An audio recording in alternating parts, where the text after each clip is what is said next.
아멘. 그 고사성어 중에 50보 100보가 있습니다. 이 50보 100보의 유래는 그 중국 맹자와 그 양나라 해왕의 대화에서 나왔습니다. 그 해왕이 맹자에게 이런 이야기를 합니다. 자신은 온 마음을 다해서 백성을 통치하고 있습니다. 한해라고 하는 지역에 흉년이 들었을 때는 하동으로 이 사람들을 옮겨서 또 이 하동의 곡식으로 이 한해 사람들을 섬겼고, 이 하동이 흉년이 들었을 때는 반대로 또 이렇게 섬겼습니다. 이 자기와 같이 이 나라를 통치하는 군주들이 없는데 왜 다른 나라의 백성은 줄지 않고 왜 우리나라의 백성은 늘지 않습니까? 이런 질문을 한 거예요. 그래서 맹자가 이 해왕에게 전쟁을 비유로 들어서 이런 이야기를 합니다. 이 전쟁 중에 싸움이 있는데 어느 병사가 겁이 나서 도망을 치기 시작했습니다. 50보 도망간 병사가 보니까 한 100보 도망간 병사를 본 거예요. 그래서 50보 도망간 병사가 이 100보 도망간 병사를 비웃는 것입니다. 어떻게 생각하십니까? 했더니 왕이 50보 도망간 병사는 100보 도망간 병사를 비웃으면 안 됩니다. 어차피 도망간 것은 마찬가지 아닙니까? 그러니까 이제 맹자가 이런 답변을 합니다. 똑같은 이치로 왕이 백성을 위해서 구제를 한 것은 맞지만 왕은 또 전쟁을 좋아해서 이 백성들을 이 전쟁터에 많이 내몰지 않습니까? 어떻게 그러면서 백성이 늘기를 바라십니까? 이런 대답을 한 것입니다. 이 고사성의 의미는 뭡니까? 이 정도의 차이만 있을 뿐이지 결국 모든 왕들이 백성들을 다 괴롭히고 있는데 당신이 조금 더 낫다고 큰 차이가 없다는 거예요. 의미가 없다는 것입니다. 이것이 50보 100보의 의미거든요.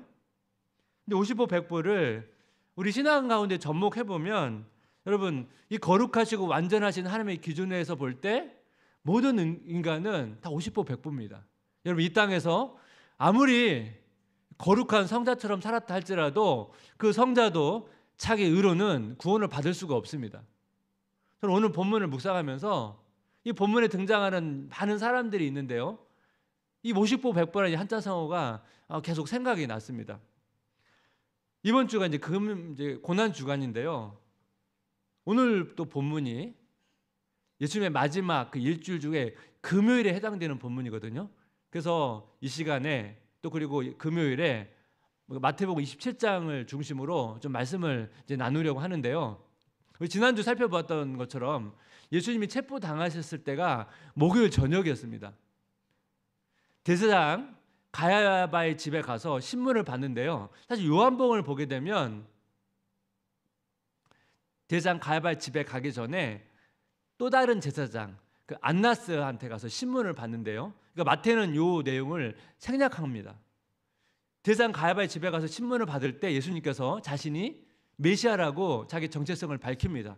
그래서 막 주변에 있는 사람들이 예수님을 막 조롱하는데요. 오늘 본문을 같이 보겠습니다.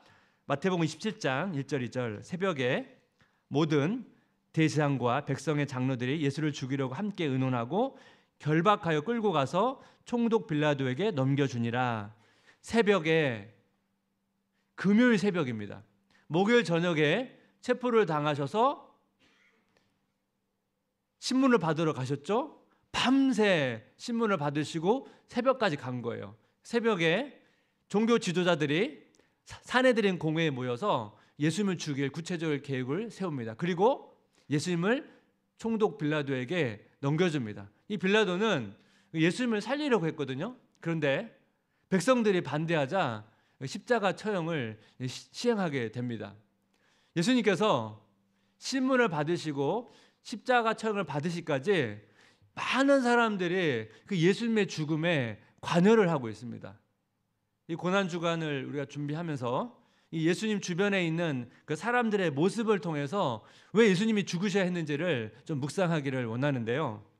예수님이 죽으신 이후 첫 번째, 우리의 영적 질병을 치료하기 위해서입니다. 많은 사람들이 예수님을 죽이려는 이유는 다릅니다. 또 예수님의 죽음에 관여하는 그 정도도 다 다릅니다. 하지만 많은 사람들이 예수님의 죽음에 다 깊이 관여를 여러분 하고 있다는 것입니다. 그렇다면 그 예수님 주변에 있는 사람들이 가지고 있는 문제점, 그 영적 질병, 결과적으로 우리가 가지고 있는 영적 질병이 무엇인가 한 세 가지로 간략하게 살펴보기를 원하는데, 우리 영적 질병 첫 번째는 뭐냐니까 명예를 유지하려는 마음입니다. 질투. 먼저 여러분 종교 지도자들을 살펴볼 텐데요.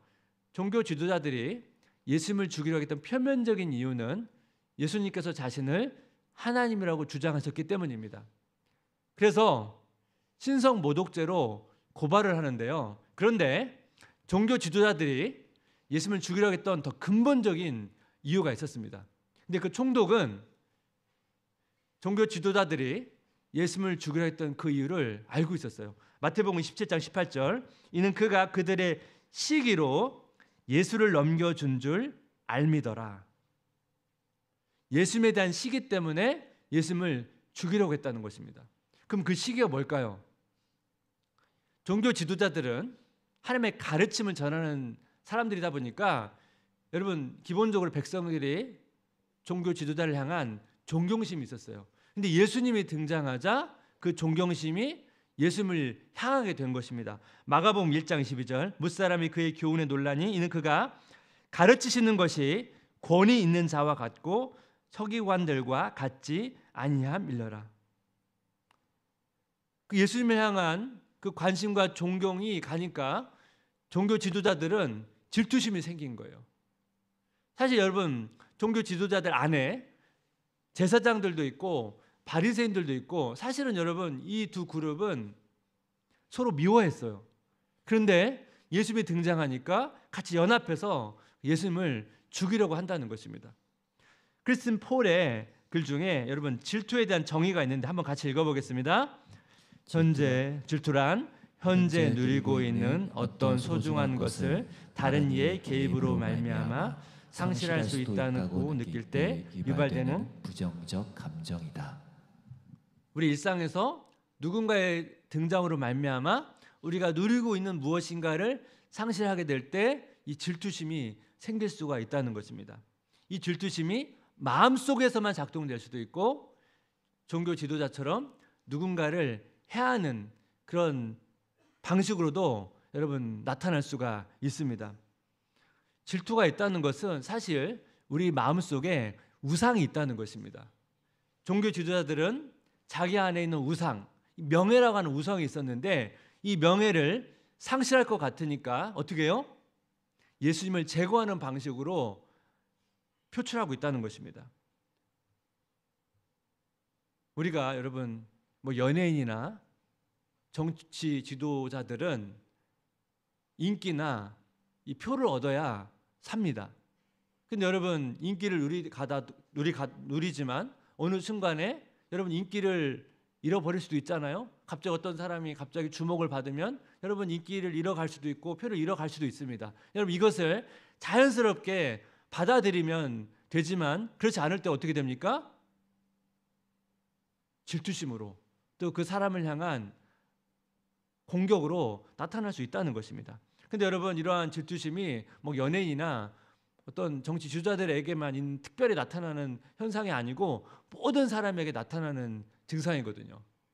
부모로서, 남편으로서, 아내로서, 또 직장인으로서 질투심이 생길 수 있다는 거예요. 내가 가지고 있지 않은 것을 누군가 가지고 있을 때 그 사람을 향한 질투심이 생길 수 있다는 것입니다. 최근에 폭삭 소가수다라고 하는 드라마가 되게 인기를 끌고 있고 사실 지금도 굉장한 영향력을 미치고 있는데요. 여러분 이 드라마에서 되게 중요한 인물이 관식입니다. 관식이. 이 관식이는 이 무조건적인 사랑을 보여주는 그 예수님 같은 존재거든요. 최근에 관식 신드롬, 관식알이라고 하는 용어까지 생길 정도로 굉장히 영향을 미치고 있는데요. 이 드라마를 성도님 중에 많이 보신 것 같아요. 성도님 중에 이 드라마를 보고 감동을 받아서 내 관식이처럼 살겠다고 결단하신 분도 계십니다. 근데 부작용도 좀 있어요. 집에서 자꾸 관식이랑 비교를 당하나 봐요. 괴로우신가 봐요. 그래서 이 관식이는 드라마 속의 인물이지 실제 존재하는 인물이 아니다. 그러면서 난 이대로 살 거다. 그렇게 또 말씀하시는 것 같아요. 갑자기 평화로운 가정에 관식이가 등장하면서 괴로운 거예요. 그래서 관식이를 막 지우려고 하시는 분들이 있다는 것입니다. 일종의 뭡니까? 질투죠. 여러분, 이 질투라는 감정이 우리 일상 속에 생긴다는 것입니다. 우리 영적 질병 두 번째는 뭡니까? 권력을 유지하는 마음, 책임 전가예요. 빌라도는 종교 지도자들이 예수를 죽이려고 하는 그 의도를 알고 있었어요. 그래서 살려주고 싶었습니다. 그런데 안 되는 거예요. 그 이유를 보니까 마태복음 27장 24절, 빌라도가 아무 성과도 없이 도리어 밀란이 나려는 것을 보고 물을 가져다가 무리 앞에 손을 씻으며 이르되 이 사람의 피에 대하여 나는 무죄하니 너희가 당하라. 여기 보니까 밀란이 나려는 것을 보고, 제가 지난주 말씀을 드렸죠. 이 총독은 로마 황제의 눈치를 보고 있다고요. 자기가 통치하는 동안에 자기 지역에서 문제가 일어나면 안 되거든요. 자기 권력을 유지하기 위해서는 이런 밀란 같은 게 일어나면 안 됩니다. 그러니까 예수님을 풀어주고 싶은 마음과 이 권력을 유지하고 싶은 두 가지 마음이 안에서 갈등이 생기는데요. 예수님을 풀어주면 혹시 생길 밀란 때문에 자기가 떠안아야 될 부담이 있잖아요. 그것까지 책임지고 싶지는 않은 거예요. 그래서 어떻게 해요? 예수님의 사형을 시행시키는 겁니다. 이런 점에서 종교 지도자나 총독 빌라도나 비슷해요. 어떤 점이 비슷합니까? 두 그룹 모두 자신의 명예나 권력을 유지하고 싶어한다는 것입니다. 이게 인간의 본능 아닙니까? 근데 차이점이 있어요. 종교 지도자는 적극적으로 예수님을 죽이려고 하는 거고, 빌라도는 소극적으로 행동하는 것입니다. 그래서 사람들 앞에서 물로 손을 씻으면서 자신은 무죄다, 그리고 그 책임을 백성들에게 떠넘깁니다. 오늘 본문을 보니까 너희가 당하라, 너희가 당하라. 빌라도의 입장에서는 나는 예수님을 살려주려 했다. 그러면서 다른 종교 지도자들과 자기와는 다르다, 그렇게 얘기하면서 나한테는 책임이 없다고 그렇게 여러분 주장할지도 모르겠습니다. 여러분 그렇다만 하지만 여러분 그렇게 소극적으로 반응했다고 여러분 무죄가 됩니까? 사형의 권한이 총독에게 있는데 어떻게 여러분 거기서 무죄를 주장할 수 있습니까? 우리가 주일 예배 때 사도신경을 우리가 외우지 않습니까? 본디오 빌라도에게 고난을 받아 십자가에 못 박혀 죽으시고, 예수님의 죽음에 있어서 빌라도는 자유할 수 없다는 것입니다. 그런데 빌라도는 그 자기 책임을 백성들에게 전가하고 있다는 거예요. 제가 전에도 한번 말씀드린 것처럼 인간이 죄성을 가지고 나서 첫 번째 특징이 뭐라고요? 책임 전가입니다. 아담과 하와가 선악을 알게 하는 나무 열매를 따먹었는데 하나님께서 아담에게 책임을 묻자 아담이 뭐라고 말합니까? 하나님이 주셔서 허락하신 그 하와가 줬기 때문에 자기가 먹었다고. 아담은 책임을 하와나 하나님께 전가하고 있다는 거예요. 이게 인간이 가지고 있는 본능이거든요. 우리가 자녀들을 키우다 보면 종종 자녀들이 싸울 때가 있습니다. 그래서 여러분 이제 지도하려고 왜 싸우는지 물어보면 잘못한 사람이 없어요. 다 누군가가 책임을 전가하는 것이죠. 인간이 가지고 있는 본능이죠.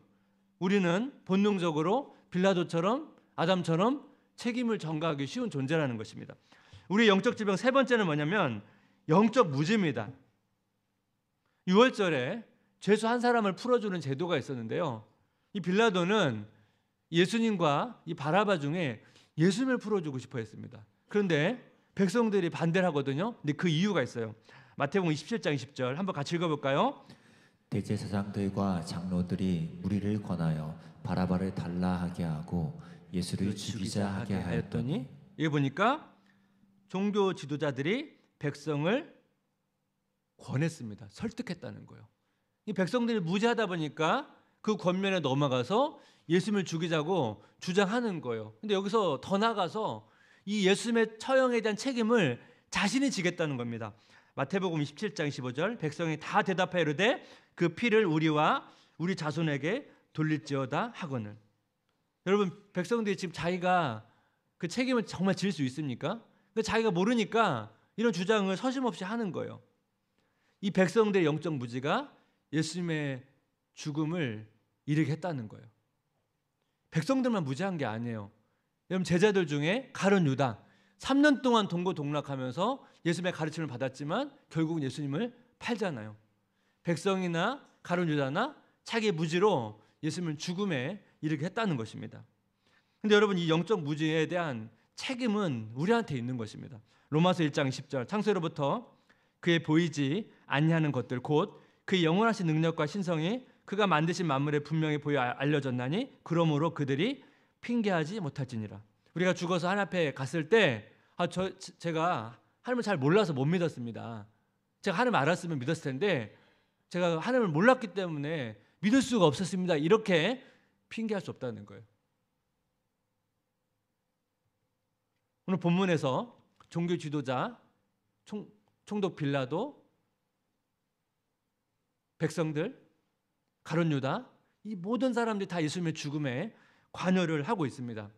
뭐 종교 지도자나 가룟 유다처럼 적극적으로 여러분 예수님의 죽음에 관여한 사람도 있고 빌라도처럼 소극적으로 관여한 사람도 있지만 소극적으로 관여했어도 그 죄는 크다는 거예요. 왜냐하면 그 죄가 예수님을 향한 절대자이시고 완전하신 예수님을 향한 죄이기 때문에 그 죄는 크다는 것입니다. 로마서 3장 23절, 그래서 모든 사람이 죄를 범하였음에 하나님의 영광에 이르지 못하더니.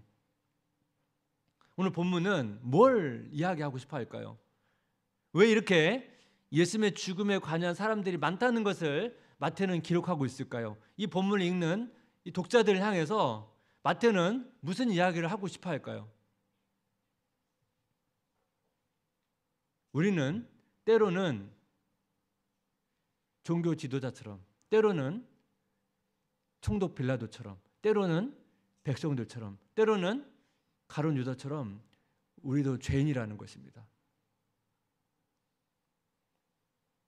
우리는 그들과 크게 다르지 않다는 것입니다. 50보 100보라는 것입니다.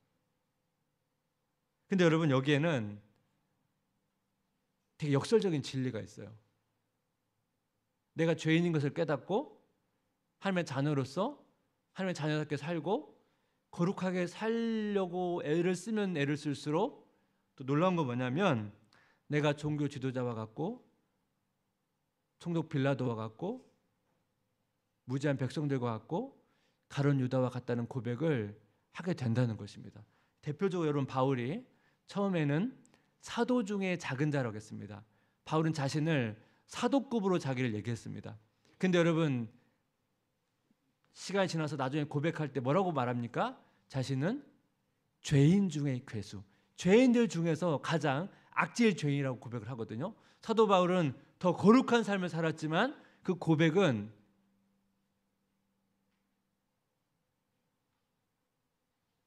죄인 중의 괴수라는 고백을 하게 된다는 것입니다. 여러분, 왜 이런 고백을 할까요?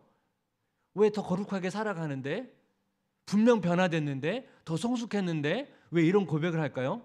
여기에 비밀이 있습니다. 왜냐하면 여러분, 더 거룩하게 살면 살수록 더 그 말씀의 조명을 더 깊이 있게 받기 때문에 이전에 생각하지 못했던, 이전에 인식하지 못했던 죄를 더 많이 보게 됩니다. 분명 거룩하게 살고 있고 더 이전보다 성숙해졌지만 더 하나님의 선명한 빛 앞에 더 자신을 비추어 보기 때문에 예전에 생각하지 않았던, 예전에는 죄라고 생각하지 않았던 것까지 죄성으로, 죄로 인식하기 때문에 이런 고백을 한다는 것입니다. 그래서 여러분, 우리가 뭘 조심해야 됩니까? 자꾸 우리가 비교하면서 난 상대적으로 좀 나은 부모야, 난 상대적으로 좀 더 나은 직장인이야, 난 상대적으로 좀 더 나은 시민이야, 이렇게 인식하기보다는 어떻게 해요? 나는 하나님의 긍휼이 필요한 존재고 나는 하나님의 은혜 없이는 살 수 없는 존재라고 하는 이런 인식이 필요하다는 것입니다. 우리가 가지고 있는 이 영적 질병을 치료하기 위해서 예수님께서 오셨거든요. 그래서 우리가 이런 고백을 해야만 그 하나님의 은혜를 더 풍성히 누릴 수 있다는 것입니다. 예수님의 죽으신 이유 두 번째는 뭐냐면 우리를 가족으로 부르시기 위해서입니다. 지난주 살펴볼 때 대제사장이 예수님께 신문을 하는데요. 마태복음 26장 63절입니다. 예수께서 침묵하시거늘 대제사장이 이르되 내가 너로 살아계신 하나님께 맹세하게 하노니 내가 하나님의 아들 그리스도인지 우리에게 말하라. 내가 하나님의 아들 묻거든요. 하나님 아버지의 아들인지를 묻습니다. 예수님이 맞다고 그러세요. 하나님의 아들이라는 거예요. 근데 여러분 오늘 본문을 보게 되면 예수님과 바라바가 한 사람이 함께 등장하는데 이 바라바 이름 안에 의미가 있어요. 이 바라바는 바와 아바의 합성어거든요. 바가 아들이고 아바가 아버지라는 의미입니다. 그래서 우리가 아바 아버지라고 하잖아요. 바라바는 아버지의 아들이라는 의미입니다. 그럼 여러분 보십시오. 하나님 아버지의 아들 예수님이 계시고 인간 아버지의 아들 바라바가 있다는 거예요. 그러니까 아버지 아들이라고 하는 여러분 공통점이 있는데 여기서 여러분 백성들이 이상한 결정을 합니다. 의인이신 하나님 아버지의 아들 예수님을 선택하는 게 아니고 아버지의 아들 바라바를 선택하거든요. 여기서 영적으로 무지한 백성들의 모습을 봅니다. 우리에게 자유의지를 주셨어요. 하지만 이 자유의지를 가지고 잘못된 선택을 하죠. 아담도 하나님이 금지하신 선악을 알게 하는 나무 열매를 선택하잖아요. 따먹잖아요. 오늘 본문에서 보니까 백성들이 예수님이 아니고 바라바를 선택하잖아요. 그러니까 우리는 이러한 선택들, 잘못된 선택들을 계속 한다는 것입니다. 그래서 여러분 본문에서 왜 백성들이 그렇게 예수님을 열광하다가 바라바를 선택할까요? 여러분 이해가 되십니까? 여러분 사실 바라바가 어떤 인물인지는 자세히 알지는 못합니다. 근데 이 빌라도는 사실 바라바를 죽이려고 사형시키고 싶어 했거든요. 그랬다면 이 바라바는 그냥 일반적인 범죄를 저지른 사람이 아니고 로마 제국에 위협이 되는 인물이었을 가능성이 되게 큽니다. 그럼 백성들 입장에서는 진정한 구원자 하나님 아버지의 아들 예수님이 아니고 바라바가 오히려 이스라엘을 자신을 구원할 사람으로 생각했을 가능성도 있다는 것입니다. 인간의 선택은 이런 오류가 존재하는데요. 근데 중요한 건 뭡니까? 하나님께서 이 인간의 잘못된 선택을 역전시키셔서 놀라운 변화와 놀라운 성취를 하신다는 거예요. 그것이 뭡니까? 에베소 1장 5절입니다. 한번 같이 읽어보겠습니다. 그 기쁘신 뜻대로 우리를 예정하사 예수 그리스도로 말미암아 자기 아들들이 되게 하셨으니 예수 그리스도로 말미암아 하나님 아버지의 아들 그 예수님이 죽으심으로 말미암아 우리를 하나님 아버지의 아들이 되게 하셨다는 것입니다. 바라바 아버지의 아들 정도가 아니고 하나님 아버지의 아들이 되게 하셨다는 것이에요. 여러분 이것은 성경 전체에서 우리에게 주는 메시지입니다. 하나님께서 아담을 창조하셨을 때 아담을 왜 창조하셨습니까? 아담을 하나님의 가족 삼으려고 창조하신 겁니다. 아담을 하나님의 아들 삼으려고 창조하신 겁니다. 근데 아담이 실패를 하죠. 그리고 그에 등장하는 모든 구약 이스라엘 백성들이 다 실패를 합니다. 그래서 예수님께서 이 땅에 하나님의 아들로 오셔서 완벽하게 사시고 성취하심을 통해 그리고 자신이 죽으심을 통해서 어떻게 해요? 우리를 하나님의 아들로 회복시키신 겁니다. 그래서 우리가 하나님의 아들이 된 겁니다. 근데 여러분 여기서 중요한 게 있거든요. 창세기에서 하나님께서 아담을 창조한 이야기를 왜 했냐면요. 여러분 그 당시에 창세기 창조기사 말고 그 지역에 다른 창조 기사들이 있었습니다. 근데 여러분 그런 창조 기사를 보게 되면 창세기 창조 기사와는 다른 점이 있어요. 대표적으로 인간을 창조한 이유가 달라요. 대표적인 바벨론 지역의 창조 기사를 보게 되면 우주에서 신들이 싸웠습니다. 신들이 싸우면 이긴 신들이 나오고 패배한 신들이 생기죠. 여러분 보통 전쟁에서 치면 패배한 나라가 어떻게 합니까? 승리한 나라의 노예가 되거나 거길 섬겨야 됩니다. 패배한 신들이 승리한 신들을 섬겨야 되다 보니까 그 일들이 하기 싫은 거예요. 그래서 인간을 창조했습니다. 인간을 왜 창조했다고요? 패배한 신들이 하기 싫은 일을 하기 위해서 인간이 창조됐거든요. 근데 여러분 창세기의 창조 기사를 보게 되면 하나님께서 아담을 왜 창조했습니까? 왜 에덴 동산을 만들었습니까? 하기 싫은 일을 시키기 위해서 창조한 게 아니거든요. 아담을 하나님의 자녀 삼기 위해서, 아들 삼기 위해서, 그리고 아담과 친밀한 교제를 나누고 싶어서 창조한 것입니다. 그래서 하나님의 형상을 닮은 존재로 창조했습니다. 그래서 다른 여러분 창조 기사에는 인간을 그런 하나님의 형상을, 신을 닮은 형상으로 묘사하지 않습니다. 그래서 오늘 본문을 우리가 묵상할 때 뭘 먼저 묵상해야 됩니까?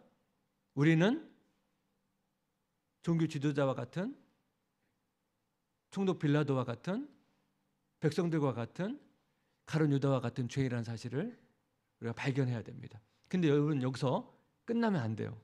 어떻게 해요? 오늘 본문을 보니까 바라바와 예수님이 있었습니다.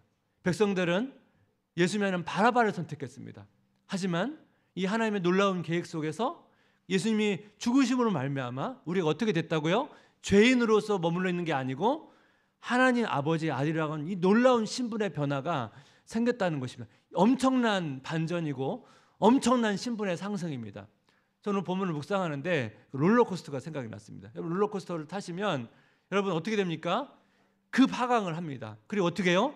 다시 급 상승을 합니다.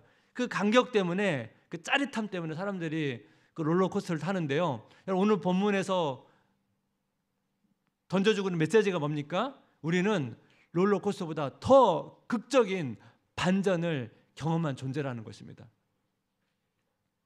그 간격만큼 하나님의 은혜를 누리는 것입니다. 사도 바울이 죄인 중에 괴수라고 그렇게 생각했던데 자신이 하나님 아버지의 아들이라고 하는 이 놀라운 신분의 변화 때문에 그 감격을 하는 것입니다. 그래서 여러분 로마서 8장을 기록할 때 로마서 8장은 감격하며 쓴 글이거든요. 그 감격 때문에. 그러니까 우리가 신앙생활을 한다는 것은 이 감격을 계속 누리는 거예요. 내려갈 때가 있습니다.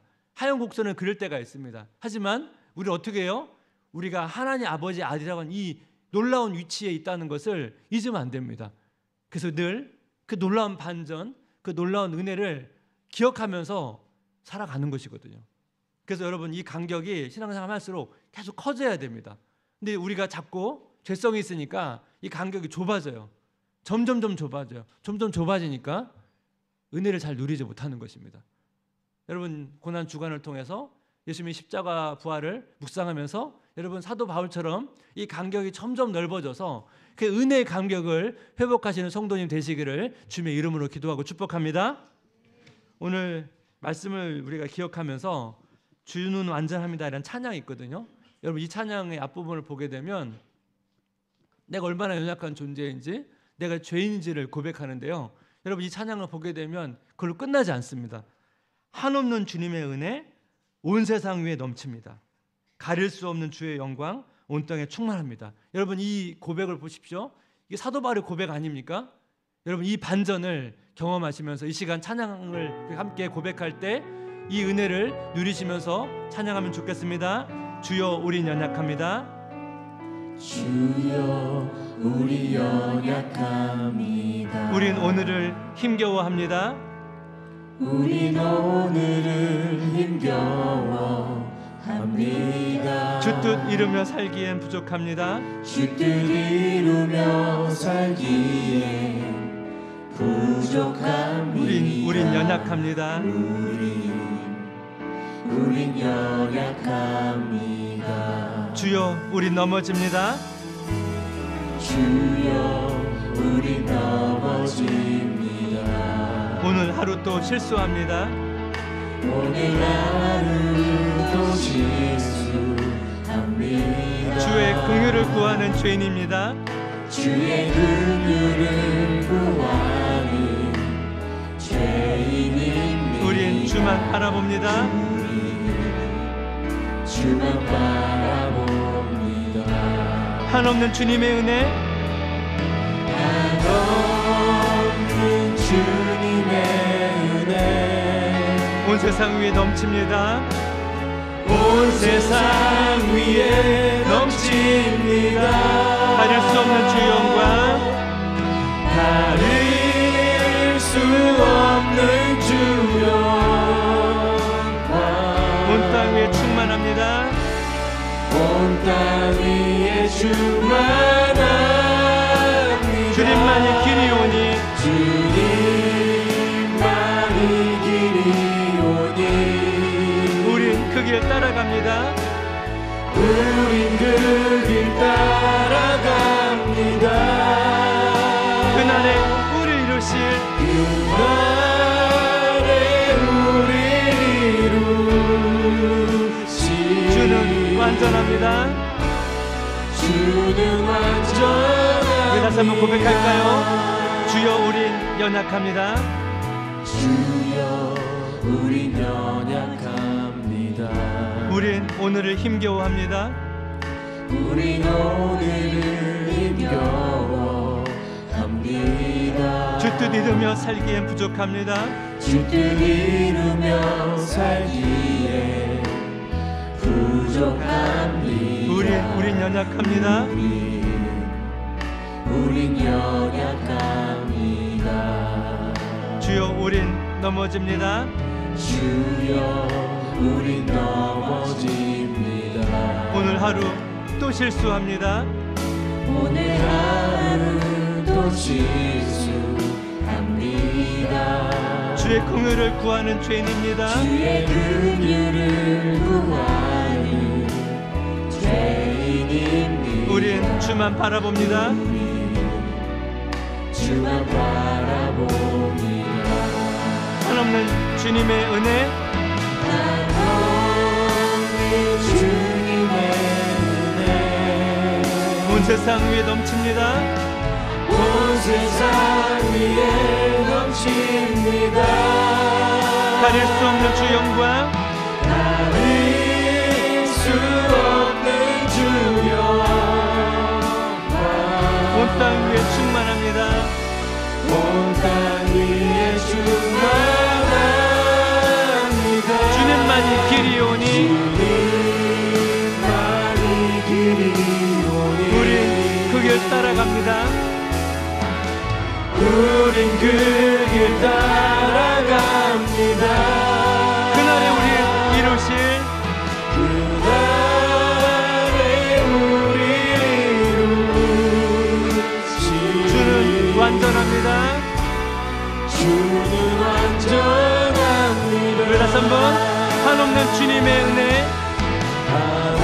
한없는 주님의 은혜 온 세상 위에 넘칩니다.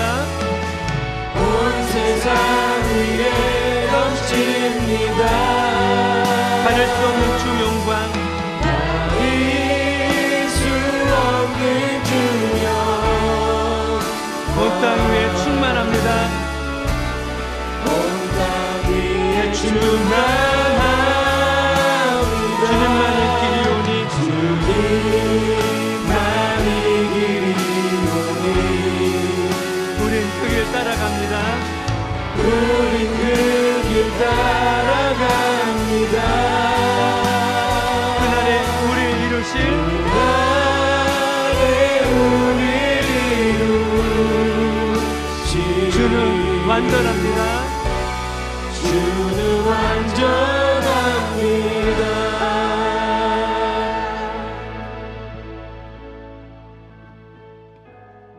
우리 말씀을 우리 기억하면서 우리 인생을 또 한 주간의 삶을 돌아보면서 우리 같이 기도했으면 좋겠습니다. 우리의 삶 가운데 우리의 연약함이 있습니다. 실수가 있습니다. 또 하루하루를 돌아보면 자꾸 하루하루가 자꾸 뭔가 내리막길을 걷는 것처럼 하얀 곡선을 걷는 것처럼 그렇게 느껴질 때가 참 많이 있습니다. 하지만 주님 오늘 말씀처럼 우리가 하나님 아버지의 아들이라고 하는 이 하나님 아버지의 딸이라고 하는 이 놀라운 신분의 변화를 얻은 존재라는 사실을 기억해야 된다는 것입니다. 우리 이 땅에서 하나님께서 하시는 일을 처리하라고 이 땅에 사는 게 아니거든요.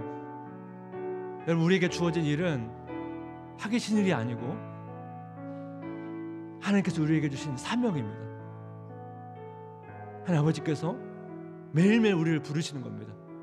내가 너와 친밀한 교제를 갖고 싶어서 너를 창조한 것이다. 내가 너에게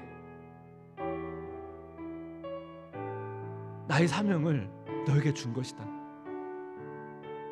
우리 한번 같이 기도할 때 하나님, 사도 바울처럼, 사도 바울이 죄인 중에 괴수였지만 하나님 아버지의 아들로 부름받았다는 그 사실에 감격하면서 로마서 8장을 기록했던 것처럼, 하나님, 나도 나의 로마서 8장을 기록하기를 원합니다.